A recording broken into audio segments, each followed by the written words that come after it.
కార్తీక పౌర్ణమి నాడు జ్వాలాతోరణం చేస్తారు శివాలయాల ముందు. జ్వాలాతోరణము అంటే ఇలా ఓ కర్ర కట్టి పైన ఒక కర్ర కడతారు. మీ అందరూ జ్వాలాతోరణం చూసిన వారే, ఏదో నేను చెప్పాలని చెప్పడం తప్ప. దానికి ఆవిరి గడ్డి తీసుకొచ్చి కడతారు, దాని మీద నెయ్యి పోసి వెలిగిస్తారు. వెలిగించి ఆ మంట అంటుకోవడం ప్రారంభం అవగానే పల్లకీలో పార్వతీ పరమేశ్వరుల యొక్క ఉత్సవమూర్తులను ఉంచుకొని ఆ మంట కింద నుంచి 3 మార్లు వెళ్ళొచ్చేస్తారు.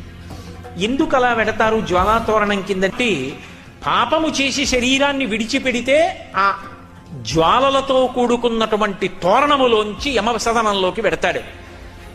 ఇక పైన ఇలా పాపాలు చెయ్యకు, సద్బుద్ధితో ప్రవర్తించు, నువ్వు అక్కడ వెళ్ళవలసినటువంటి దారుణమైన పాపాలు నీకున్నాయి, వాటిని తీసేస్తాను, నీకోసం నేనొస్తాను సాయం.